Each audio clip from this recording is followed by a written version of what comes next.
իրականում վաղուց էր ես ու Արմանը հասկացանք, որ մենք թատրոն այսպես չենք հաճախել, կարելի է այսպես թարմացնել։ Անպայման պետք է գնալ դրամատիկական թատրոն եւ դիտել հենց այս ներկայացումը, տեսակ ինչքան գեղեցիկ դերասանուհիներ կան եւ գեղեցկադեմ դերասաններ, աղջիկների համար, այո։ Բայց ովքեր որ թատրոն շատ հաճախ են այսպես հաճախում, մենք խորհուրդ կտանք արդեն այցելել լրիվ այլ մի համերգի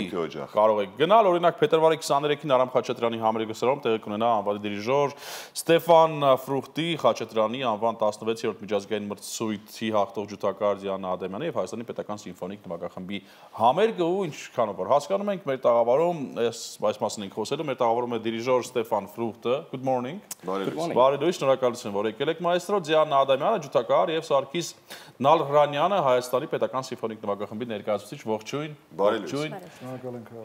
Շնորհակալ ենք, որ մեր տաղավարում եք։ Եվ սկզբից երևի թե համերգից խոսենք, հա, այնուհետև արդեն կանդրադառնանք մնացած թեմաներին, ինչ է հնչելու համերգին եւ ովքեր են մենակատարները։ Let's start with the concert and let's hear what we're going to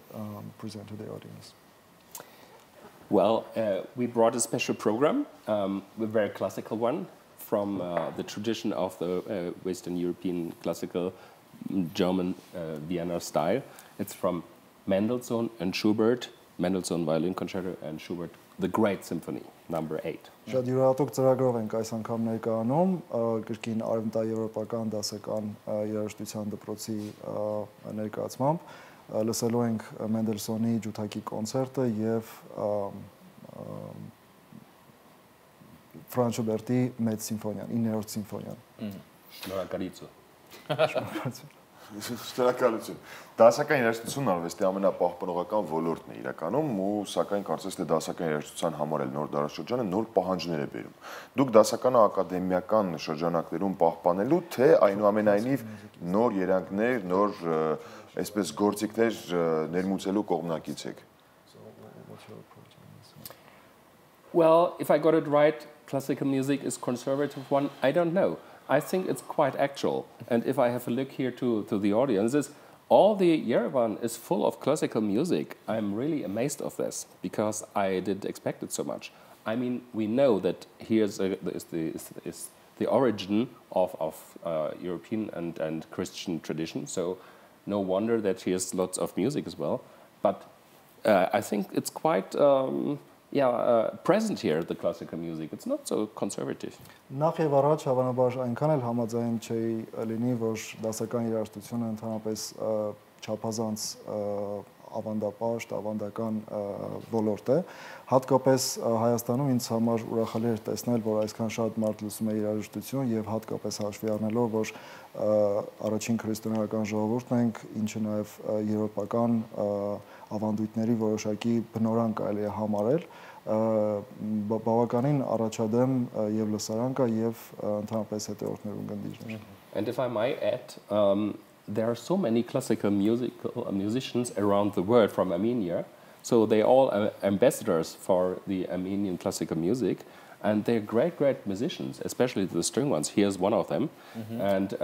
I'm pretty amazed that there are so good musicians in Armenia here for classical music. Թույլ տվեք նաև ավելացնել, որ ինձ հայտնի է, որ աշխարհում կան բազմաթիվ մեծանուն հայ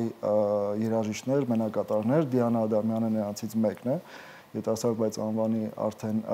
մենակատարուհի, ջութակարուհի, այդպես։ Դիանա, հիմա ցես հետ խոսենք, ուղղակի մայստրոյին մի քանի հարց, պարոն Ֆրուխտը երաժշտությունների համար ասենք ջութակար է,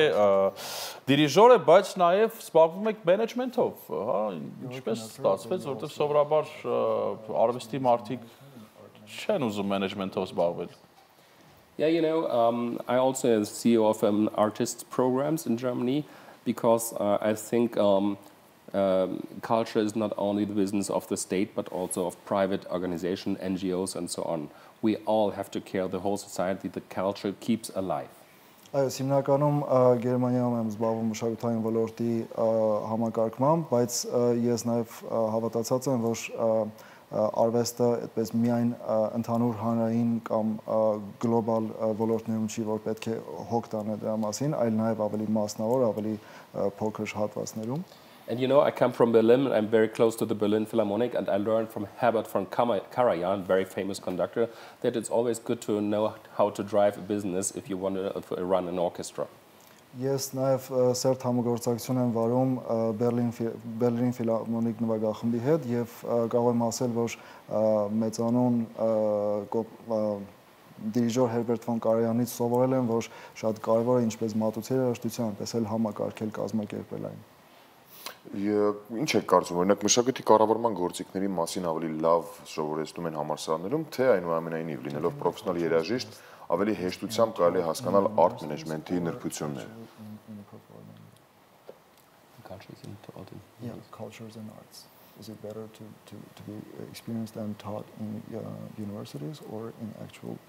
experiences? Well, of course, you have to be taught at the university because, especially in music, you have to start very early. If you don't start very early, you won't have success. It's different from bicycling or playing soccer, maybe. You can do it later, but doing violin or things like that, except singing, but you have to start very early, so you need the being taught at the school, at the university, to get a professional musician. Բնականաբար կրթությունը շատ կարևոր է երաժշտի համար, եթե օրինակ երգեցողության դեպքում կարող ես ավելի ուշ սկսել, ինչպես նաև հեծանիվ քշելու կամ այլ հմտությունները կարելի է ուշ ձեռք բերել,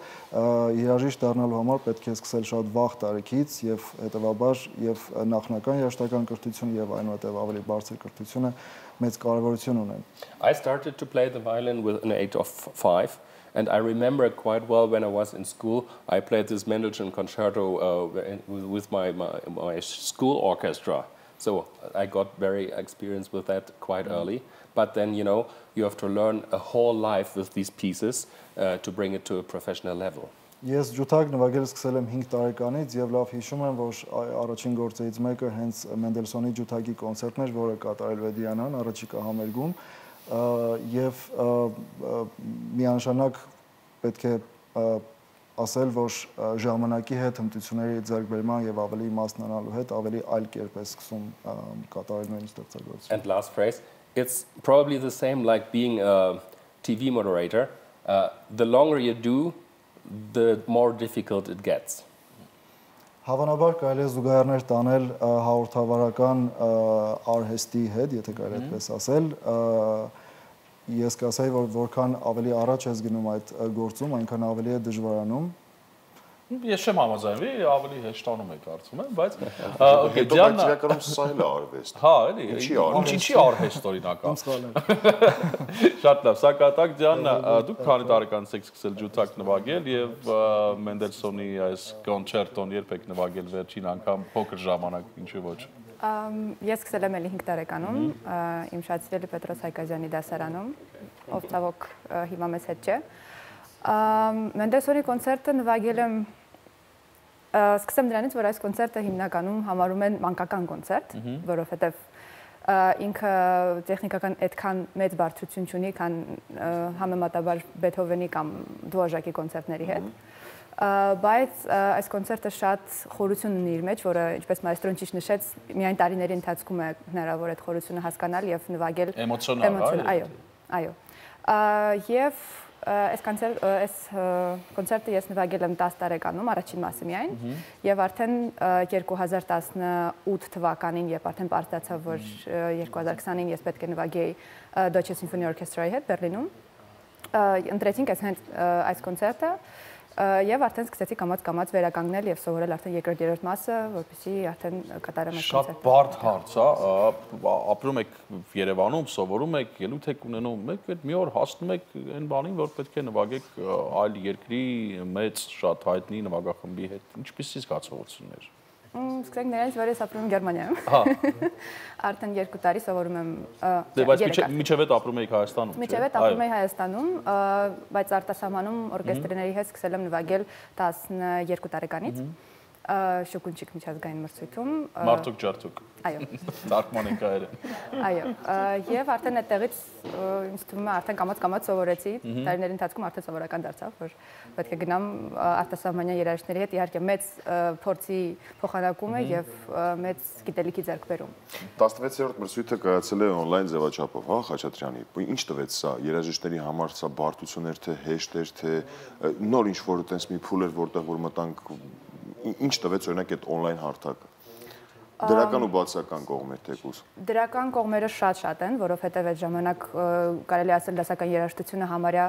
մի փոքր անկում ապրեց, որովհետև փակ էին բոլոր համերգասրահները, ոչ մի համերգ չէր կայանում, եւ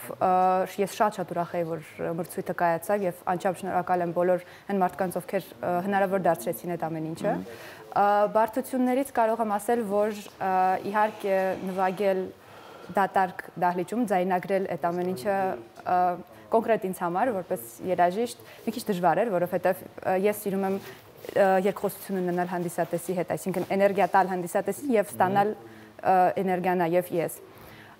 Դրա համար այդ ստացվում էր ոնց որ այսպեսի մանալոգ, այսինքն ես նվագում էի ու չէի ստանում։ Փորձ անեն ինչ-որ դժվար է այդ դեպքում կենտրոնանալ եւ զգալ երաժշտությունը այնպես ինչպես կնվագես, ասենք համերգի ժամանակ։ Իհարկե, շնորհակալություն ձեզ, ավաղ մեր ժամանակը եթերում շատ սուղ է, բայց համենայն դեպս մեր շատ հաճելի անդրադառնալ միշտ դասական արվեստին, հատկապես այսպես տաղանդավոր եւ աշխարհարչակ դիրիժորներ, երաժիշտներ, մասնագետներ, որոնք որ հյուրընկալում են մեր տաղավարը։ Շնորհակալ ենք եւս մեկ անգամ եւ հիշեցնենք, որ Հայաստանի Պետական Սիմֆոնիկ նվագախումբը Դիանա Ադամյանը եւ Ստեֆան Ֆրուխտը ամսի 26-ին կներկայացնեն Մենդելսոնի եւ Շուբերտի ստեղծագործությունները, բաց մի թողեք այս հիանալի հնարավորությունը լսել լավ երաժշտություն։ Լսում ենք լավ երաժշտություն հենց հիմա նաև մեր տաղավարում։